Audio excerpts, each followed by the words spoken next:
Hello, everyone, and welcome to this week's episode of the Propulsion Swimming Podcast. Back with me, my trusty host, Dan, on this week's show. And we are speaking to another Dan Wallace, about his transition out of the sport of swimming and one mighty challenge that is coming up on the horizon. Yeah, I mean, we are massive fans of people who take on extreme challenges for great causes, and Dan is doing just that. This episode will be all about his journey or his lead up to swimming the English Channel, which was only a matter of weeks away, as well as having a quick career reflection as well. Absolutely. So let's have a quick listen for what's in store on this week's show. I felt like I needed to close that door to move on so that I was only ever going to have, I guess, positive memories of the sport. I didn't want to just... be result-based and be like, okay, next year I'll go this time. And then maybe I wouldn't get that time. And I'll go, okay, I'll go another year and try and get that time or this medal.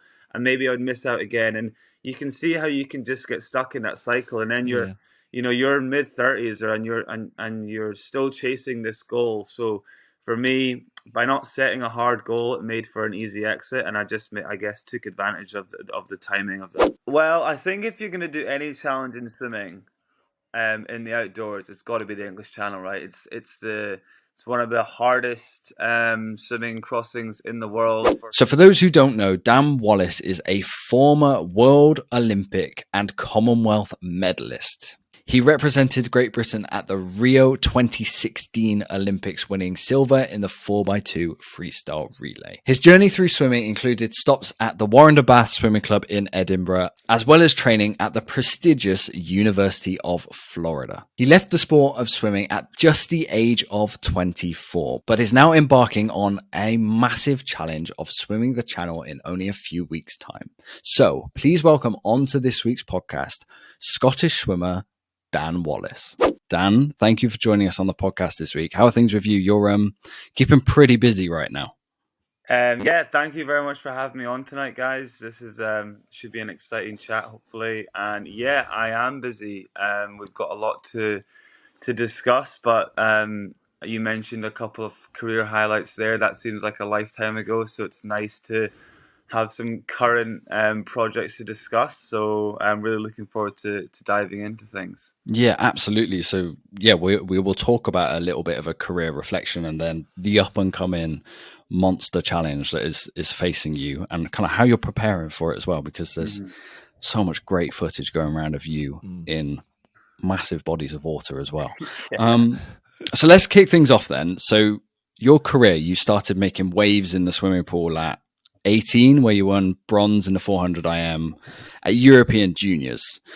And this day and age, if you win a European Junior medal, British women, they try and keep hold of those people. They try and keep them in this country. But that wasn't the way forward for you. You went off to Florida, to the sun, to train under the great Greg Troy. So why head to the States at that point in your swimming career?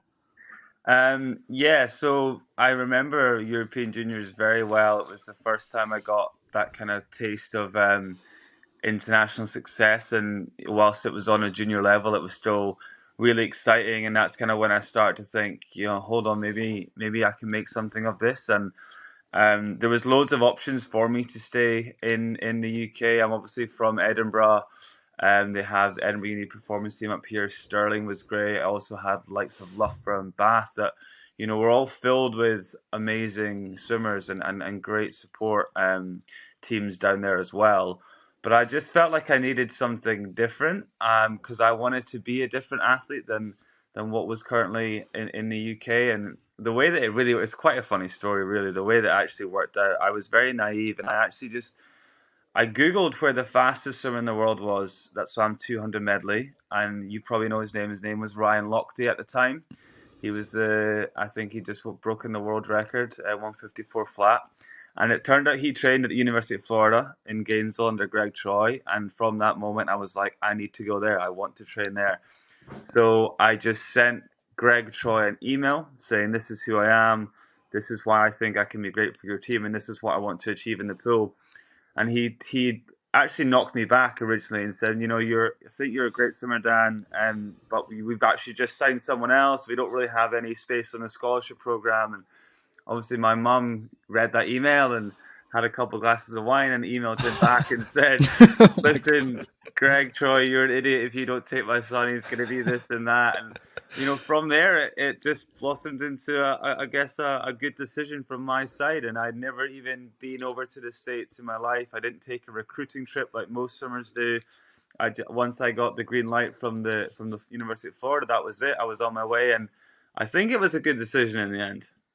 Just It seems that Wow. way. I knowing that now, I wish I should have said to my mum, can you just quickly message Greg Troy or Bob Bowman or someone like that, and then I would have been over there. Oh, if only I knew. I don't think that's how you normally would do it. I think you have to go through a bit more of a different system. But I think that's I think I was like that in everything I did. I did things differently, and hopefully it was the right decision.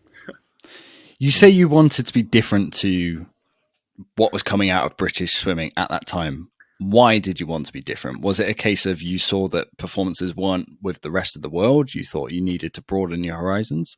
It wasn't so much like British swimming have been fantastic, and even in my event, the medleys at the time, it was like James Goddard and Roberta Pavoni and stuff, who were all world class at what they did, and the coaches were as well. But there was just maybe something for me that it wasn't that exciting. It wasn't daring enough for me to just maybe move down to Loughborough or go to Stirling. Like that was just too safe and too familiar, I think. And I wanted something. I wanted to really throw myself into a brand new environment. And we all know for the last few decades, and maybe not so much anymore, there's maybe a few other countries that challenge, but America have been like the leading leading swim team and leading Olympic team for so long. And they obviously had something different out there, and I wanted to go and experience that firsthand and see what was different about that. And I think what really attracted me and what I really enjoyed very early on by going to the University of Florida was this kind of team environment, this team element.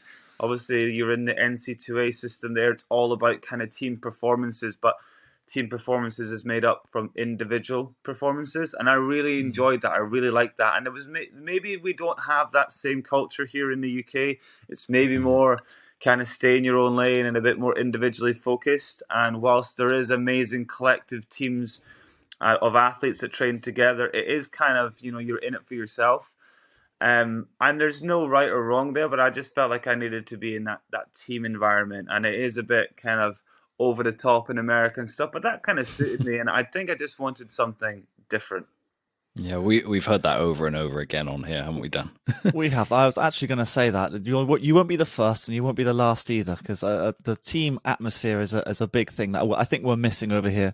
So after your time in the States, then you've obviously come back to success on a senior international stage, winning Commonwealth medals, a world and Olympic medal as well. What was it like to then return back home to then represent the country and actually come away with silverware? Yeah, I think that it just made that decision to go out there and those years of hard work over in America kind of paid off. I felt if you told me, when I'd made the decision to move out to Florida, that in 4 years' time I'd be returning with, medals in almost every international competition, I probably, I would maybe have believed you, but I'd be like, wow, that's the best result that I could have imagined. So to have reached that level, I still look back on it so fondly, and I believe that I was so fortunate that swimming was so good to me in that aspect. So, my goals, I never really had like a hard goal of, okay, I'll be happy when I get X medal or I go X time and I get this title. It was never that. It was always just,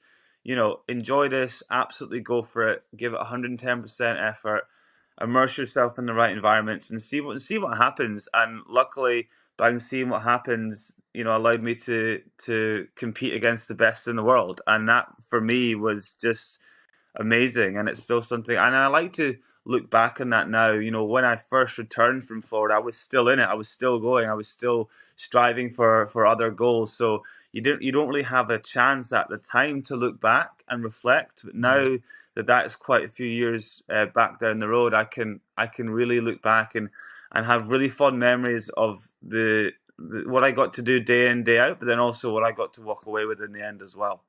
Yeah, absolutely. No, you kind of ended your career with so much success, and from what we've heard from you so far, there's so much drive, so much passion for enjoyment, excitement in the sport. and yet you retired from swimming at a relatively young age, if I'm right in thinking 24.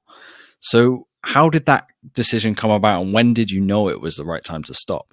Yeah, it's always such a difficult one for athletes in general to know when to stop. I think it's incredibly difficult to stop whilst you're on top, because if you're on top, you're like, okay, then you're enjoying it, you're loving it, you're getting records and medals, and you're still improving. But like what I just said, where I didn't have a hard goal, it meant that I could exit the sport essentially whenever I felt comfortable doing that. And having won medals at the Olympic, World Champs, and Commonwealth Games, like that, I'd achieved way more than I ever thought I could, and I was really happy with that. And really, it came down to, I had a few conversations with Scottish Swimming and my coaches at the time in Edinburgh and Stirling, and it was like, okay, well, what are your goals for the next 4 years?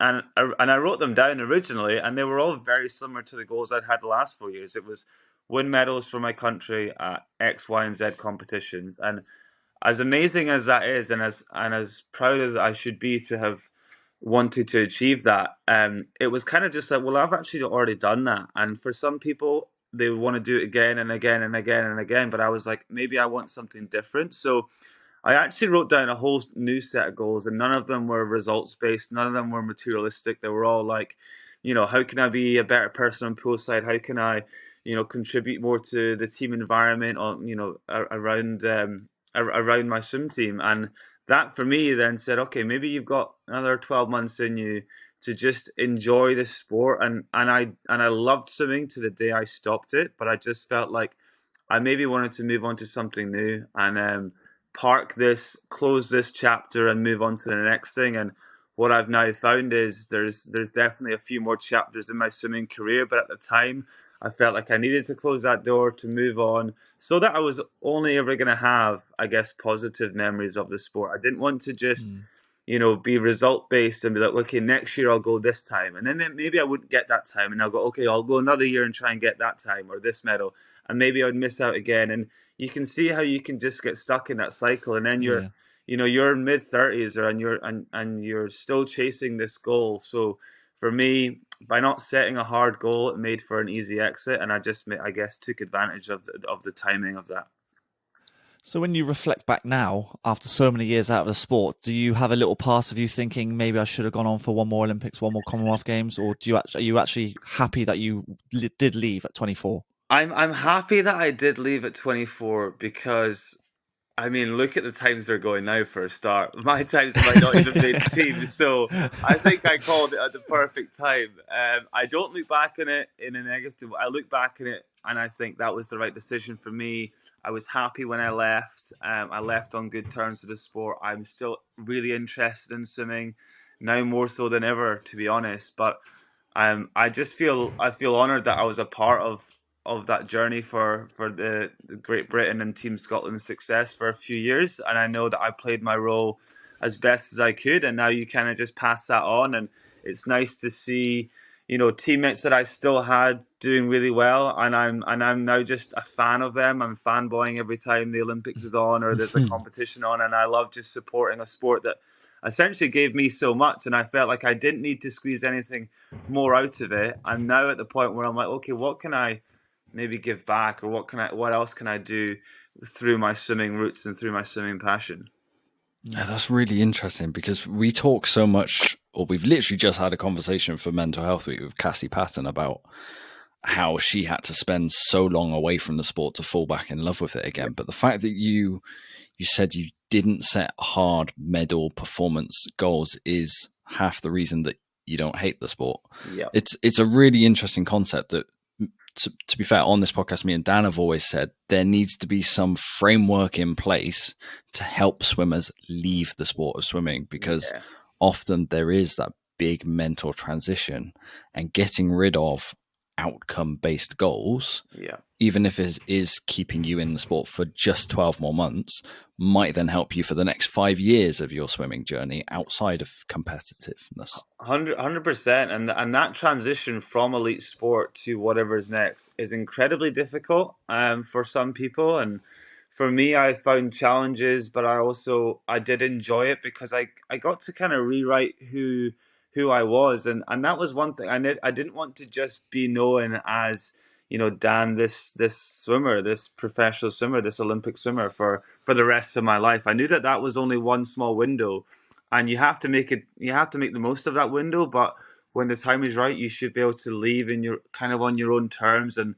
like what Cassie said, I definitely found a time where when I stopped, I was like, right, I'm no longer an athlete. I'm no longer swimming. I need to leave that life behind me and try whatever else I'm interested in. And I did a few things. And at the end of the day, I will always be, I think, a swimmer, but it doesn't totally class my identity. So it's not like I will only ever be this swimmer. It's just one part of me.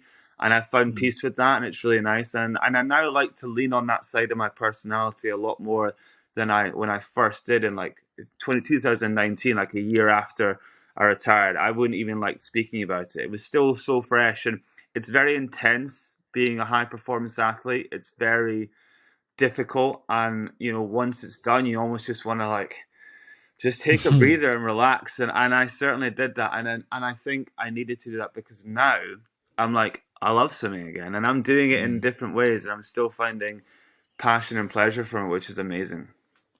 So what are you known as now? Dan the what? What do you do now outside of the challenge, which we're going to talk about? Yeah, I've done a few things. So one of the first things I became interested in when I stopped, let's call it Olympic pool swimming, was outdoor swimming and wild swimming, open water swimming, and never in a competitive way. But I was like, I've spent 15 years looking at the bottom of the pool.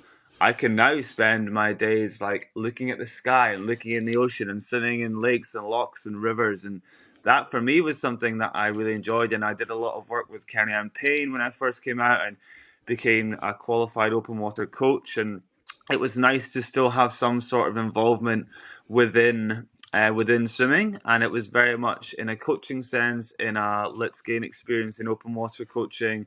From there, that developed into a bit more of I guess a real job environment where I was running. I was the operations manager for a company called Love Open Water, who are an open water swimming venue company that have venues all across the UK, mainly down south in London. So I spent 3 years in London, kind of doing that. So I've always still had some sort of involvement in swimming and in sport, and now fast forward into the current day, and I guess maybe you guys might find interest in this, is I love content. I love creating content around swimming, and that's something that I'm now trying to work a lot harder on and see if I can kind of be one of the driving factors around, you know, producing high quality content in swimming. Because I mentioned this before. I think before we started recording, swimming is such an exciting sport, but 90% of it is done behind closed doors. You know, every 4 years the public get to see,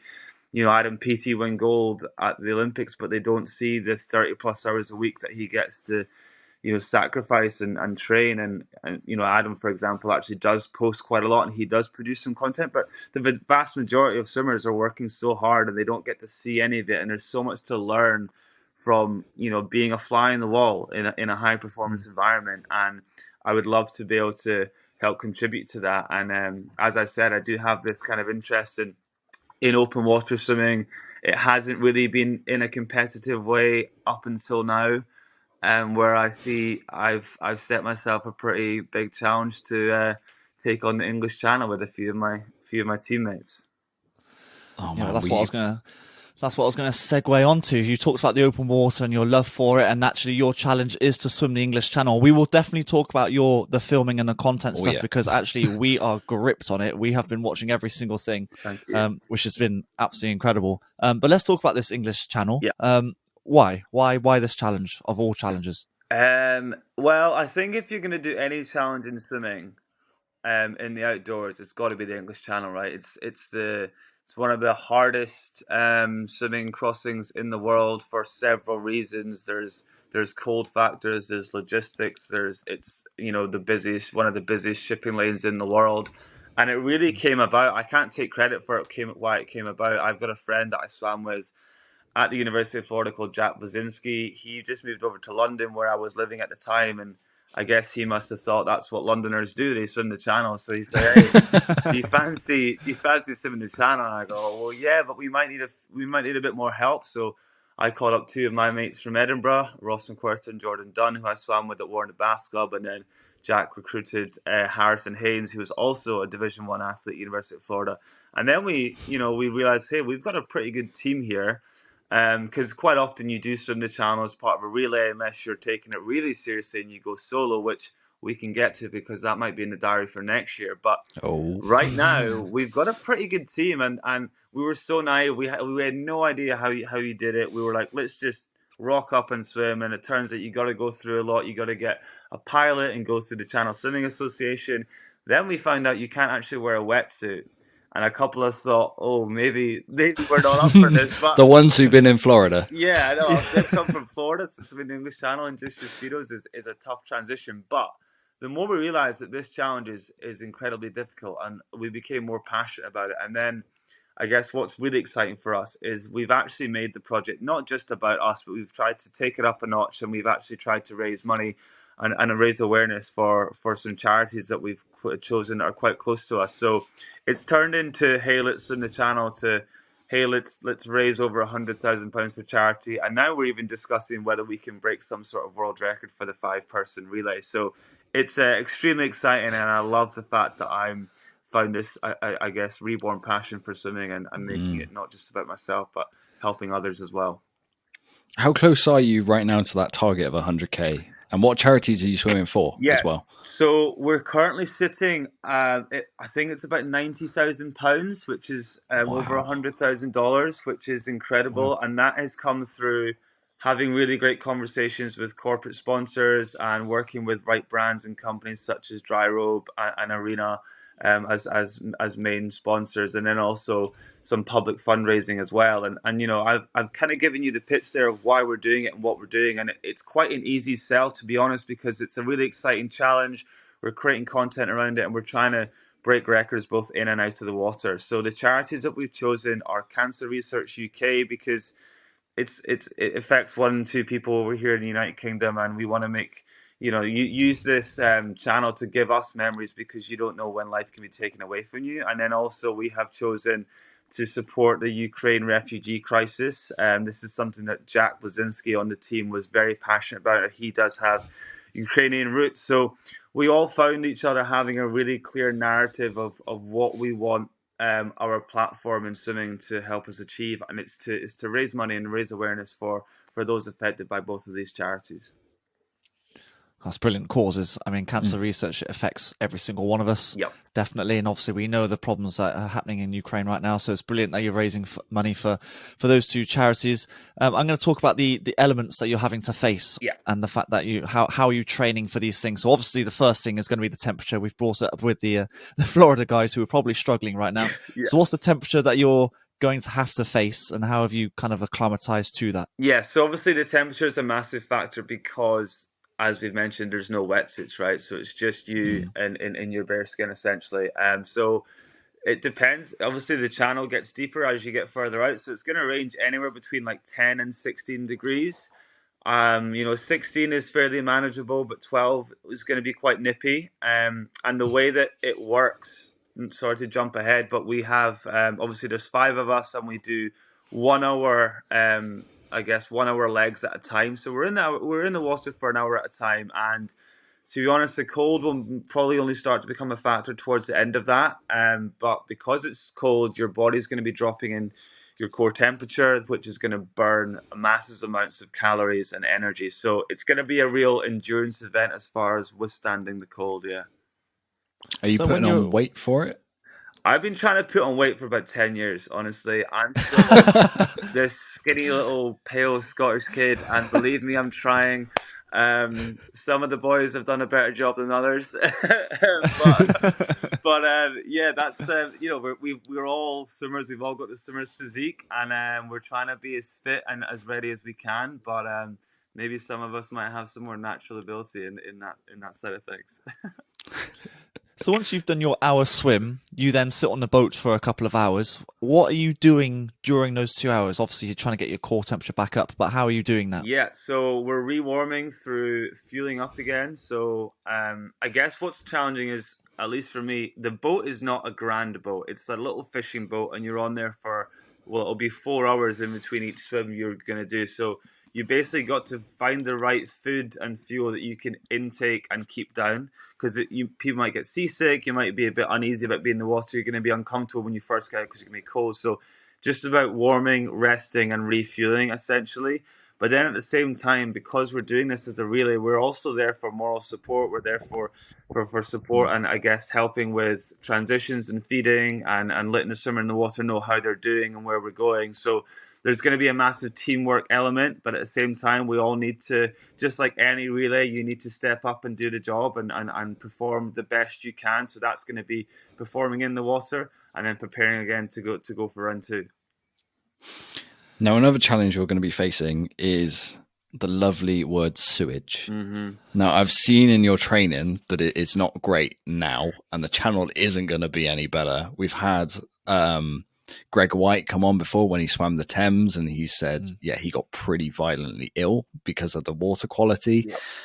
As someone who's training for a swim like this right now, how bad is the state of British water? I mean, it really varies. I'm quite lucky in Scotland. It is definitely slightly nicer up here, and I've swam in the Thames before, and it's not nice. You do, to say you swam in the Thames and then you don't do it again because it is quite bad. So, I do a lot of my swimming on the coast up here in Scotland, and parts of it are nice, parts of it aren't, and that's to do with, I guess, the way we're acting as humans. We're littering. We're not picking up behind us. We're allowing things to leak into the ocean, and it's not great. And I did put a post up, I think it was yesterday, about kind of me, just because I'm training a lot more in the open water, I'm noticing this more. I was, as a bystander, if you're going on a walk down the beach, you might not really pay much attention to what the water is looking like, what is being spilled into the ocean, what's along the beach and along the coast. But I'm seeing it a lot more, and I think that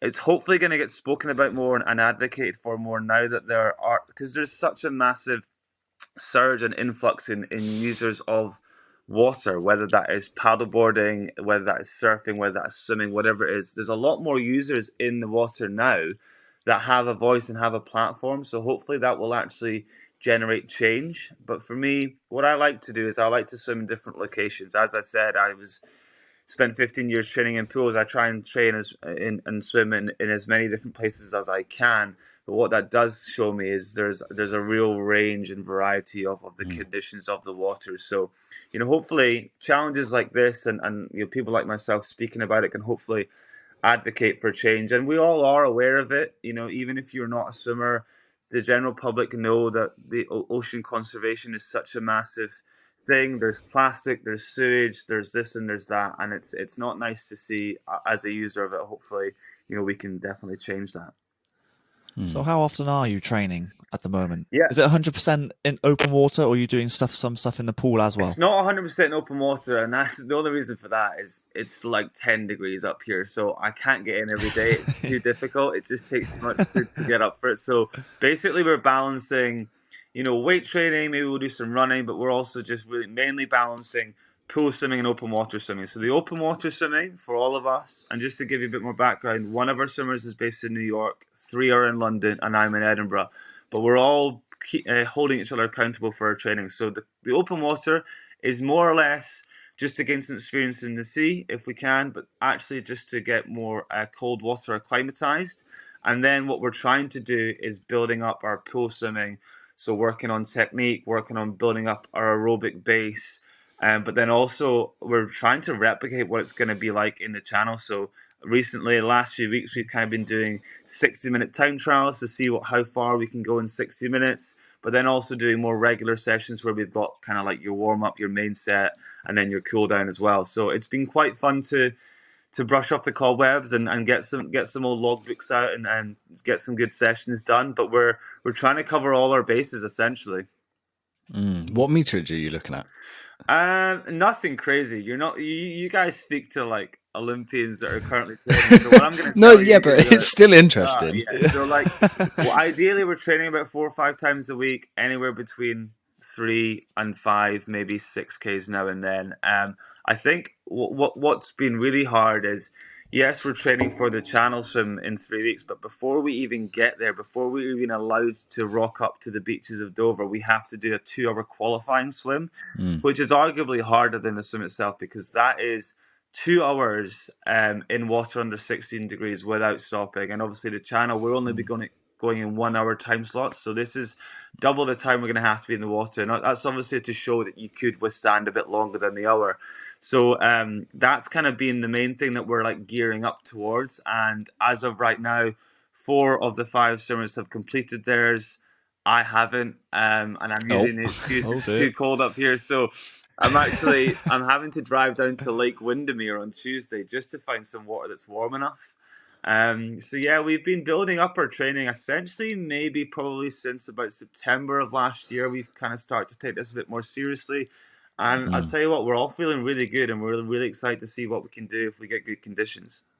Yeah, nice. Yeah, Lake Windermere is a good spot. You mentioned that you wanted to break a world record. What time are we sort of looking for here? So yeah, there's loads of different records. It's crazy when you look at the records for the channel, because it's like there's records of doing it breaststroke and butterfly and back crawl, and there's like records for doing it 4 times in a row, and it's pretty mental. So there are a couple of records, I guess, up for grabs. The basic, I guess, just general relay record, because you can have a relay of 3 people, 4 people, 5 people, 6 people, how many other people you want. So the general, any type of relay record is held by the US national team from like 2001, I think it is, or maybe even closer. And it's very fast. Wow.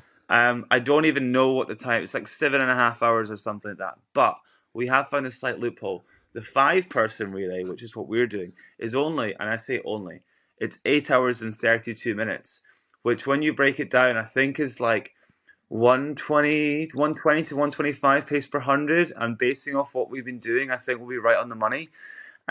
So we're trying to definitely crack 10 hours. And if we get good conditions and we're doing well, try and aim for 8 hours, 33 minutes, which would be an incredible feat. Oh man, good luck with that. Good luck with that. Now, we can't invite you on here and not talk about the power of social media and your eye for filming. Yeah. So honestly, it caught me by surprise that you said you filmed a lot of that stuff by yourself, because it's so professional. It's unreal. So it would be good to know what advice you'd have for some swimmers, because swimmers don't do a brilliant job at capturing themselves swimming, in the sense that it's a little bugbear of mine that a lot of them film horizontally when social media right now is vertical. Yeah. Do you have any tips for them? And where did this passion come from, other than the fact that you want to showcase swimming a bit more? Have you always loved photography and filming? I've always liked it, and I think that I've secretly just been doing a bit more of it, and realized that maybe I don't just like it, but I can maybe do a quite good job at it, I guess. And I think that it started off, and I kind of mentioned before, no one gets to see any of this stuff. Like, no one knows what Duncan Scott is doing for his dryland warm-up. Like, no one knows what, PT is doing for his main set, or kind of all these little things that people would love to see. And even me, like, getting in the sea every day, so much of that happens, and it's really interesting. So I think that swimmers need to understand that, like, you're super interesting. What you're doing every day is not what the normal person does. So show just a little bit of that. It doesn't have to be video or picture. It doesn't even have to be speaking into the camera. It can be as fun and creative or as simple as you'd like it to be. But I think that people out there are interested in what you're doing. And that's what I realize. It's like, I'm getting in the sea almost every day. Like, sure, people would want to see that. I enjoy watching stuff like that. And I think that it's definitely, it's difficult to put yourself out there at first. But when you realize, like, there's an audience for that. And it doesn't have to be, you don't have to go. For me, I make sure that I'm not just going swimming just to make content. I'm going swimming, and if I can produce some content around that, it's super interesting and it makes it fun for me. So I think my advice to swimmers is to be like, what you're doing is really cool, and people would like to see that. So don't be afraid of showing just little snippets of that, and sharing, even sharing your thoughts around it. So it could just be like a picture of the pool and say, this is how I felt today. This is what I did. Like, tell us what your main set was, because we don't know. Tell us if you had a good day or a bad day, because we'd like to. We don't want to just support you every 4 years. We want to support you like every day if we can, and send you that like, or share your post, or leave you a nice comment. I feel like we could talk for a long time off the air. Yeah. We're quite keen on getting like the personality across, like we've very recently just done a bit of a fly on the wall with Duncan Scott and what he does after a training, after a competition, and just the simple fact that he watches NFL. Yeah. Like that's a whole brand new thing that people can get interested in and actually speak to him about. 100%. He likes his comedy and stuff like that, and that's what we're kind of keen on, just to, like you kind of said at the start, it's not Duncan the swimmer, it's actually get to know Duncan the person a little bit more. 100%, and I've seen this stuff that you've been doing with Duncan. It's really cool, and Duncan's obviously a very good friend of mine as well. And I was just speaking to him, possibly about getting some him involved in some sharing of the content and stuff around the channel. But yeah, I think it's awesome to see the personalities of swimmers come out more, and then be more willing to be vulnerable and put it out there. And people like yourself facilitating that, it makes the sport really exciting. Like, you can compare it to the likes of F1, for example, right? That has all this amazing content around it now, and it's become so entertaining. Like, why can't swimming and these Olympic sports be like that? It doesn't have to I don't want to just hear their names every 4 years. I'd like to see a bit more of them, and I think a lot of people would. So a credit to you guys for doing that, and hopefully maybe I can join in at some point. 100%. So if people are looking to donate for your swim, where do they need to go? Where can they find the link? Yeah. So first of all, I'm posting a lot of stuff on my own social medias and my YouTube. So that's Dan Wallace 93 on all socials. But our main hub for all information, all donation links, all storylines and press articles is meterbymeter.co.uk. And the essence of that is we're trying to make a difference meter by meter. And we're going to get through this project and through this swim meter by meter as well. So hopefully we can have individuals that can support us along the way. And if you can't afford to donate, then please like and share, or just tell your neighbor what's going on, because it's a really exciting project to be a part of. Love it. And we'll put all the links in the description of this podcast for you guys. Dan, the best way to end this podcast is with our quick fire questions that we ask all our guests. So what was your favorite event in the pool? My favorite event in the pool, it was 200 medley, and I think that's a cop out because that was one of my events, but I just loved it. Especially the way I swam it. I was always last at halfway, and it was just whether or not I could catch up. So at least it was entertaining for me. Anyway. Who was your swimming idol? My first swimming idol was Ewan Dale, who's now coaching at Millfield. He swam at my club town, Duns ASC, and I met him when I was like 10, after he won a couple silver medals at the 06 Commonwealth Games. And we're now very good friends, but he was my first ever idol. Oh, that's cool. That's cool. What's your proudest moment in swimming so far, because you're still swimming? I think my proudest moment in swimming was definitely winning the 400 medley on home grounds with my friends and family and school teachers and club coaches in the crowd. Was pretty incredible. It was hard to top that memory for sure. What was your hardest set you ever did in training? Notoriously at Florida, we would once a year, the Friday PM session would be 2100s best average butterfly, and then the next morning would be 2400s descend 1 to 4 for the first 4, and then best average freestyle. That was pretty tough turnaround Friday and Saturday morning to do that, and it was like we wouldn't be told when it was going to happen. It was just it would get sprung on us sometime in the summer. So we knew if we had 21's best average fly, we had 24's in the morning, and it was going to be grueling. Is that preparation for like when you're at a major competition, you have to sleep well in between big races? Is that some of the logic behind that? Yeah, I think that there was definitely thought like if we had the 24's, we would have a hard set the night before. And I think that that's something that swimmers had to deal with a lot, was that recovery and, just getting on with it and not thinking about what you did yesterday and thinking about what you're doing today. Interesting.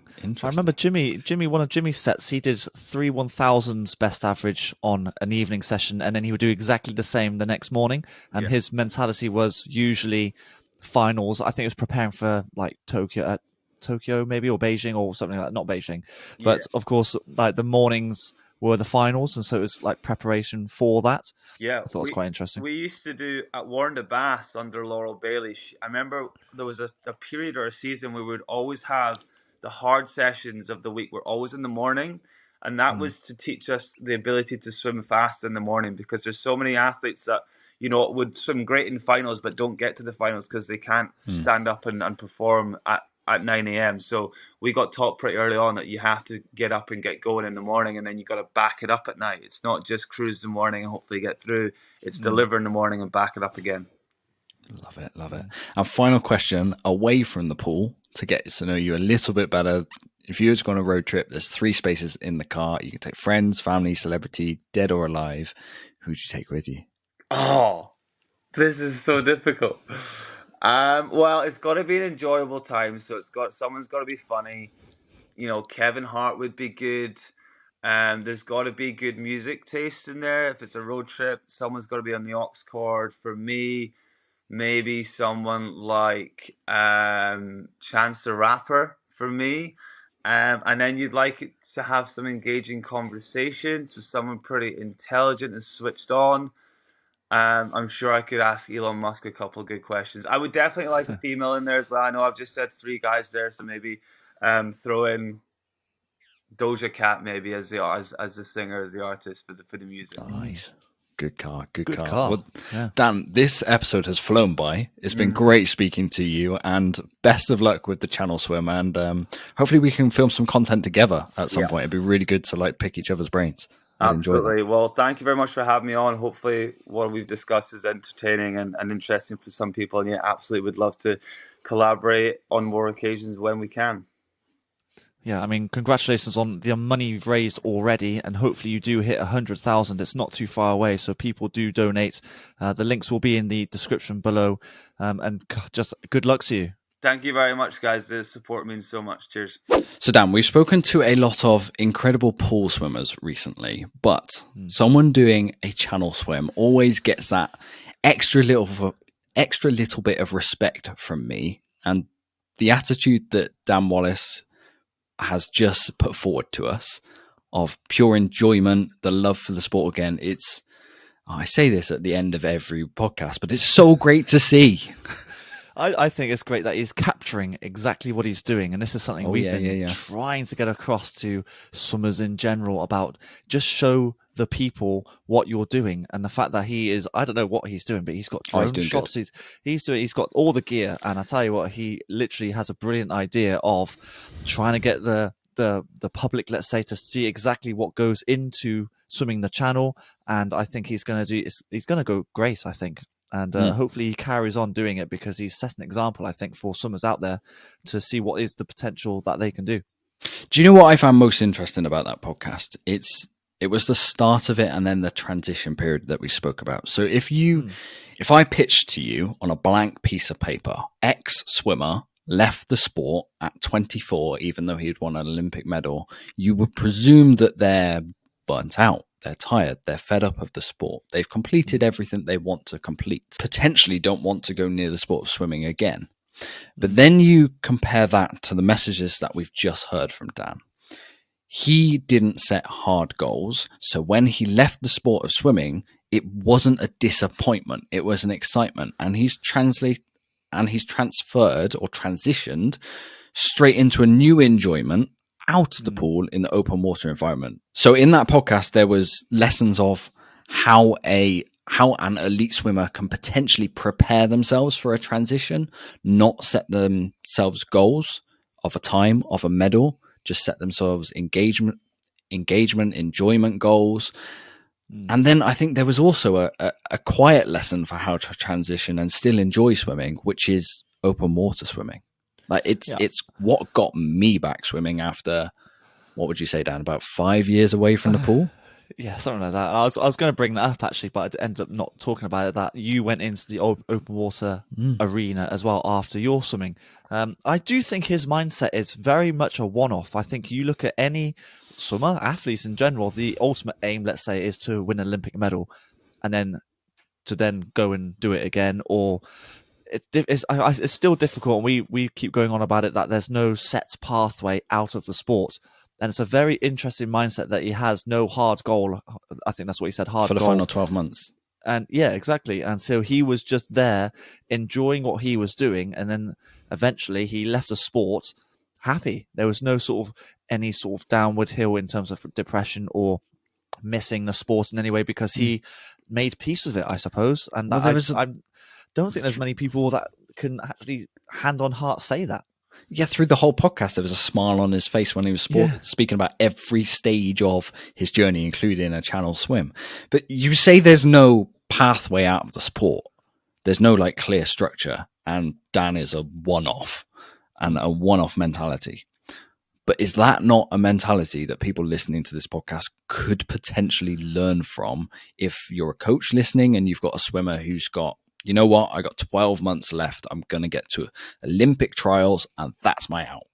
Maybe they need to take a look and say, look at what Dan did and look how he still has an absolute love for the sport of swimming. Maybe those are the goals. Those are the pathway to keep swimming after swimming in open water that people should be taking lessons from. Well, hopefully that can be the main message, outside of obviously he's doing this amazing channel swim, which we're going to briefly talk about now. But maybe that's the big message here, that actually it's not all downwards once you finish swimming. You can have a little bit of a pathway set for yourself individually, personally, to actually help you leave the sport on a good note. Yeah, I think that's probably one of the biggest messages from this, as well as the English channel, of course, which is fantastic for what he's doing. And he looks pretty happy about doing it. I don't know if I'd be happy about doing it, ranging from 10 to 16 degrees and dealing with all sorts of, the waves and stuff like that. Oh, I don't know. I'm not sure I could do it. If I told you would raise 90,000, target of £100,000 for a charity that's very close to your heart, would you then not be smiling? Mate, you'd love every second of that swim. I know you would. That's all you need to think about. I would probably have to go there and I'll do it back. I'd probably go whole hog. Bouncing. But yeah, I mean, listen, he's at 90k as of right now. And by the time he gets a swim at the start of or second week of June, hopefully it does get to 100k. That would be absolutely fantastic for some very good causes, which we talked about in the episode. Absolutely. Like we've said multiple times during this podcast, the link is in the description if you want to donate. If not, follow Dan on his social medias, because quality content, and you never know, there might be a little bit more extra content while he's out on the channel. We'll wait and see. So that just about rounds up this week's episode of the Propulsion Swimming Podcast. If you haven't subscribed already, please do so on our new YouTube channel, on Spotify and on Apple Podcasts. And me and Dan will be back in 7 days' time. Yeah, thank you for listening, everyone, and we'll catch you on the next one. You've been listening to the Propulsion Swimming Podcast with Scott and Dan. We want to thank you for joining us and invite you to subscribe to the show, as well as checking out the Propulsion Swimming YouTube channel for weekly tutorials and videos to get your swimming fix. We will be back next week. Until then, we'll catch you on the next one.